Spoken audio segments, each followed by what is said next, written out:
One of the reasons for Lake Tahoe's unique clarity is the relatively small size of the watershed, or land area that drains into the lake, compared to the lake area. Much of the rain and snow that ends up in the lake never even touches the land, and instead falls directly on the lake. Did you know that there are 63 streams that flow into Lake Tahoe? Only one, the Truckee River, flows out. It flows out at Tahoe City and it ends up in Pyramid Lake, Nevada. Much of the water that falls on the watershed is taken up by the forests and vegetation and is eventually returned to the atmosphere through evapotranspiration. In a natural watershed, rain and snowmelt lands on the soft forest floor, which can act like a sponge. The snowpack also loses water to the atmosphere through a process called sublimation. Of the remaining water, some recharges the groundwater and a fraction ends up in streams. Turk hydrologist Brandon helps monitor the water quality in the streams.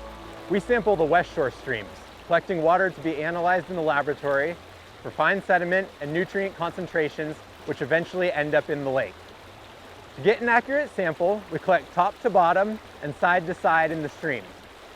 It may look easy now, but can you imagine doing this at nighttime during high flow conditions? The stream flow, stream temperature, and turbidity are all measured continuously at gauging stations by our partners at the U.S. Geological Survey.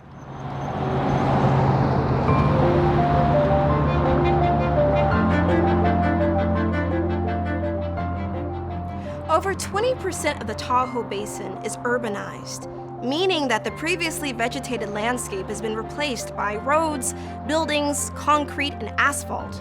Much of the development occurred in flat areas near the lake that were previously wetlands and river floodplains.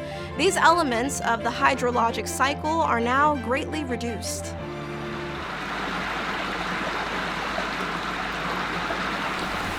In their place, we have storm drains and culverts that carry urban stormwater directly to streams and the lake.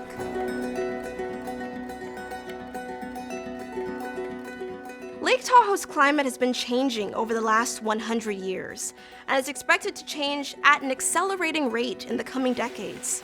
While the overall precipitation is expected to remain the same, there will be less of it coming as snow and more as rain. Without the storage of water provided by the snowpack, water will flow to the streams and to the lake much faster, increasing the likelihood of flooding and rapid lake level rise. Another aspect of climate change is an increase in the likelihood of weather extremes. Climate model predictions indicate there will be an increase in years that are either very wet or very dry. Those dry periods are expected to last longer as well.